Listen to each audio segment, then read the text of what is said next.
I'm very proud to be here today. First of all, I don't expect that you normally see very many women in this position. On top of that, both being from an academic background, also from an extreme mountaineering background. And this is part of what I do. I travel around the world and I normally work with the biggest companies, IBM, Eli Lilly, Daimler Chrysler, etc., etc.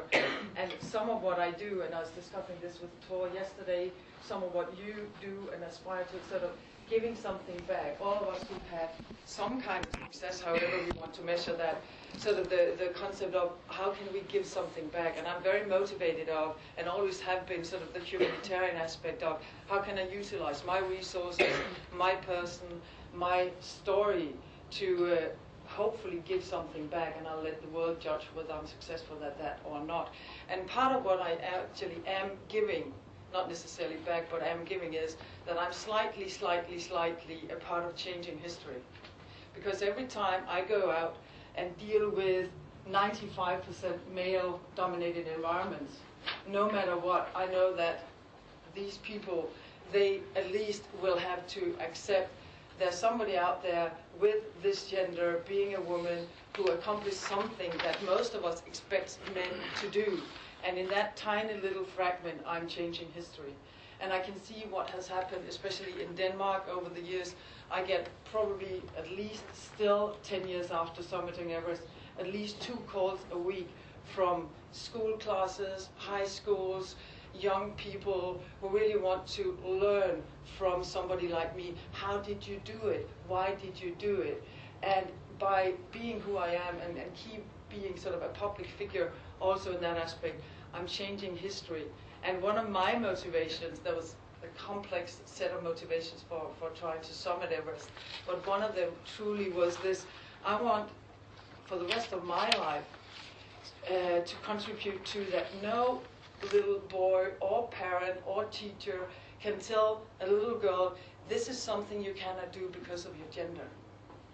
And I know that everybody who gets hold of my book or my bio, they are able to say, if she could do that, then what am I able to do, no matter what my socialization, my surroundings, the expectations, the normal conventional expectations from society. It's like, if just one person in their life can say, if she could do that, then I'll try to pursue whatever it is I want to pursue, no matter what the world tells me is possible or not.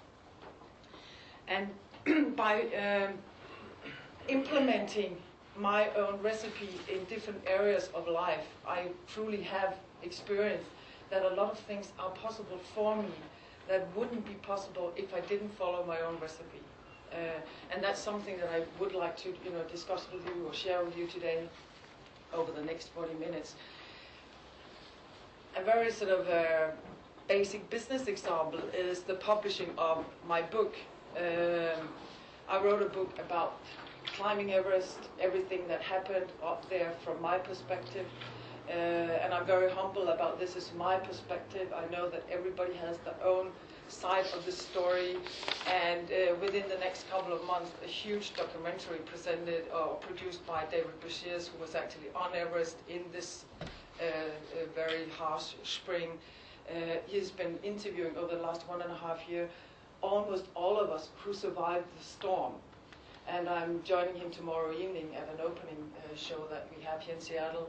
And from his reactions, I can really feel how overwhelming it's been for him. He was not in the storm, he was at base camp, but talking to everybody, and the huge respect that somebody like me have gained through my way of behaving in that storm from somebody who is as experienced as David.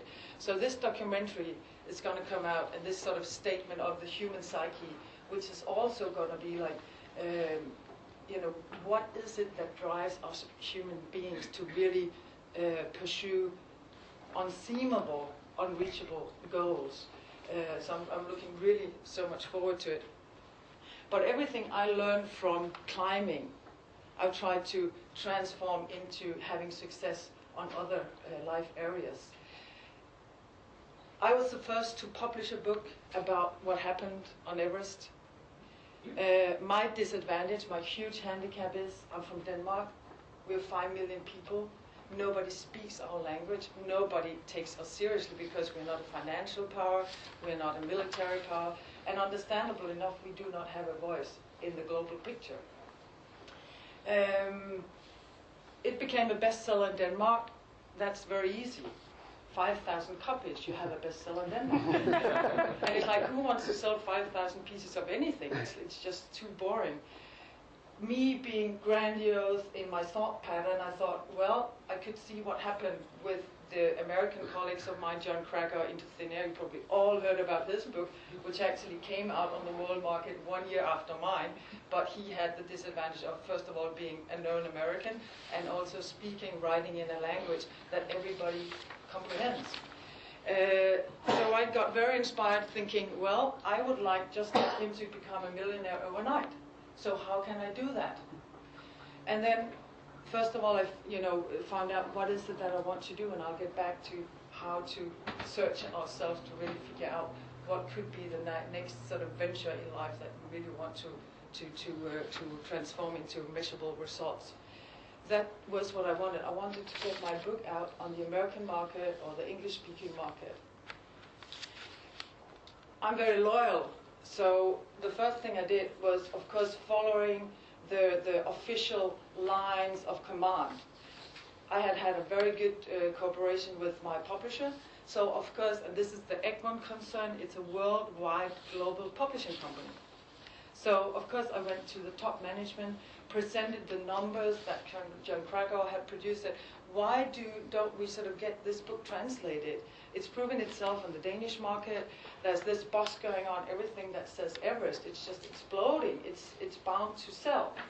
And they told me, which is very Danish, and I don't think it's as typical American, they said, based on our experiences, it's very hard to get a Danish author into the American market, so we don't want to touch it.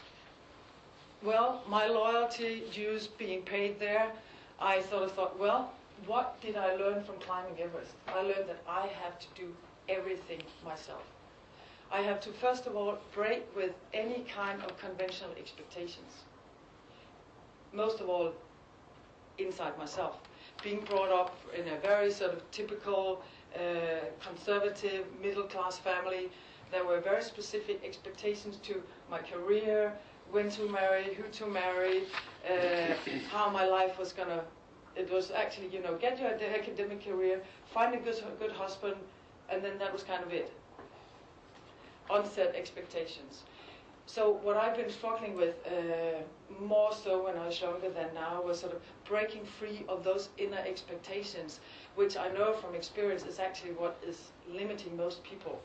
Then we have all the socialized and all the limitations that are actually in the real world outside. But the more we break with our inner socialization and change those patterns, the more we can also create in the outside world. It's never going to be easy to be the front runner, but it's possible to sort of niche out more and more space. So after sort of having conferred with the authorities within this business, I thought, what did I learn from Everest? And it's like playing a football game. I'll take the ball and I'll take care that I put it into the goal myself, without listening to any expert, without listening to anybody with experience. I'm going to do this. So I wasted a lot of time trying to find funding for having the translation done professionally. Denmark is very bureaucratic. After a couple of months and a lot of wasted energy, time, whatever, I thought, well, again, what did I learn from it? I'll do it myself. So I sat down, translated the book myself, because that was the easiest way of getting it done as fast as possible. Then I tried to figure out how to approach the American market. And me again, thinking big. Well, what about David Letterman's show or Oprah Winfrey? If they take it, I'm guaranteed success. They didn't take it. Okay, taking it from there. And I think I spent about a year really with perseverance, endurance, fantasy, really a lot of creativity, sending this manuscript to every possible source that I could think of might give this book a life. And that's really something that I learned from mountaineering is there's only one way of really creating success over a lifetime, and that is to keep doing it. No matter how many setbacks, no matter how many no's, no matter which is kind of the worst, is absolutely no. Even though no, there's just no response. You just present yourself or send something and there's nothing. And then you have to keep motivating yourself to keep going, even though you don't get any support, any recognition, any whatsoever. And that is what it takes to climb a mountain. And that's also, due to my experience, what it takes to do whatever you want if you want to do something with integrity. Finally, I found a little publisher in Seattle, Seal Press, who really loved this book. And I sold the rights for $3,000. Being a lawyer, I wrote a lot in small. I believe that these people are going to utilize this opportunity to grow. And by putting a lot of passion and a sort of enthusiasm into this project, they're probably going to help me gain a bigger market